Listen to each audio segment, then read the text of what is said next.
During my time at Manhattan College, I struggled a lot with what I wanted to do in my future, and I had thought I was set on working in the healthcare field and becoming a physician assistant. But later, I fell in love with creating and designing and the social media world, so I thought becoming a communication student would be a perfect fit. So during the semester, I had to read a couple books, and one of them included Understanding Public Relations, Theory, Culture, and Society by Lee Edwards. And I found a couple chapters that would be helpful in my public relations career. So, in this lovely book, I thought chapter 7, Public Relations and Globalization, was the most helpful to me.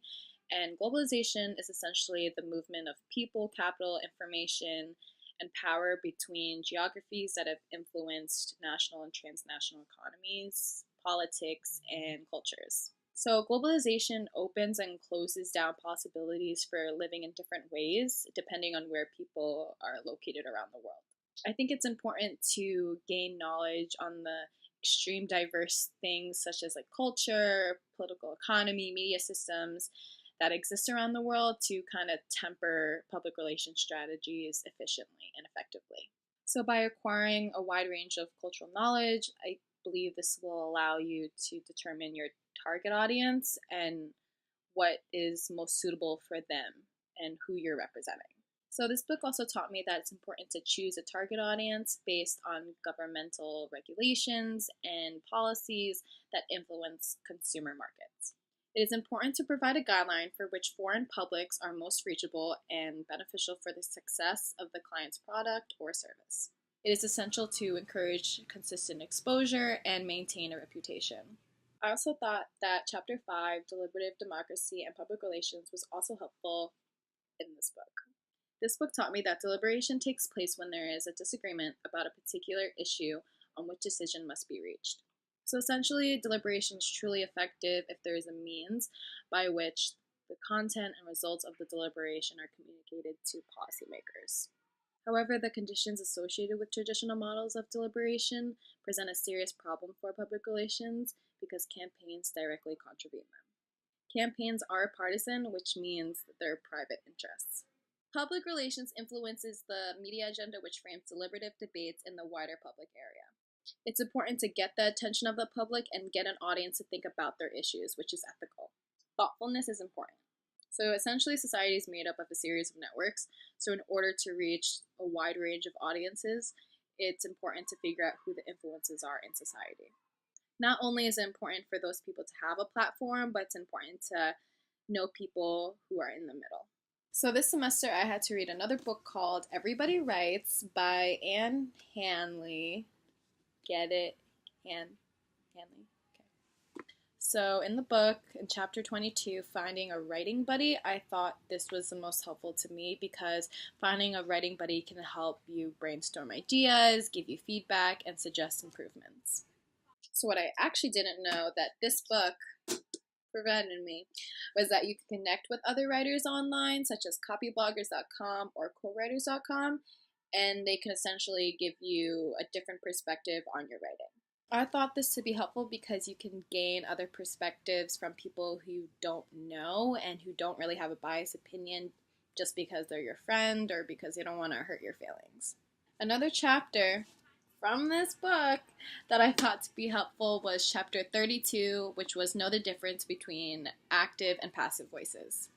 So after reading this chapter, I thought it was interesting because I never really thought about the active voices and passive voices. I kind of just wrote what I thought would be grammatically correct.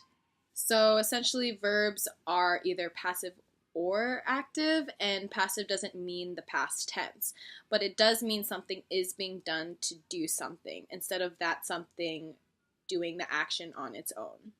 So for a passive example, it would be like the video was edited by a guy named John.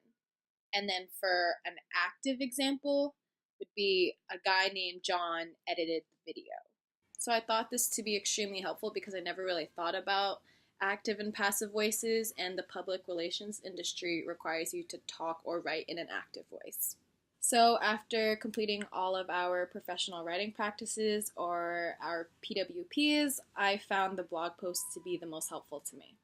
So our assignment was to create a blog post that was based on a spring break vacation for only $2,000, and it was targeted towards college students. So this assignment allowed me to research locations and excursions based on the set budget. So I really had to dig in and find out what would be the best fit. So already being a college student, I kind of know the audience that I'm trying to target, and I'm kind of putting myself as the audience and seeing a different perspective when I was writing the blog post. So for this assignment, I honestly thought the research part was the most difficult because I had to really find out what would fit into that $2,000 budget, which was super difficult because when people go on vacation for spring break, $2,000 is not a lot. So being able to find a plan for only $2,000 I thought was super helpful, especially as I'm trying to become a public relations professional, because a lot of it is based on researching and trying to find out what your client needs and their organization. Doing this assignment really taught me that research allows public relations professionals to learn and understand an organization and its goals, and it also prepares you for any changes in the industry. So with the use of research, it allows you to create an effective plan for your client. Another assignment that we did was the PR ad, which I really enjoyed because I was able to kind of use my creativity and my knowledge on design in creating it. Doing the PR ad assignment was helpful because it taught me how to represent a specific company I chose and their values. The company I did choose was P&G, and I focused my PR ad on their Like a Girl campaign. I decided to create a motivational ad that targeted young women and girls and what it's like to be a strong woman. This assignment allowed me to focus on the target audience of young women and girls. Your target audience is the people who are potentially interested in the business's products or services.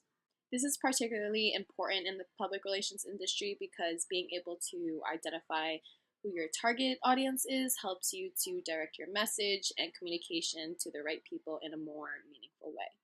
Target marketing helps businesses evaluate what their audiences are more likely to buy and prioritize certain resources according to their data. By encapsulating your client's needs, it's crucial to gather information and create relationships. Overall, I thought my class for writing in PR was super helpful, especially if I want to continue a profession in this, because it allowed me to correct my writing techniques and theory. So thank you for watching. Thanks, Arsha, for the class, and hope you enjoyed my TED Talk.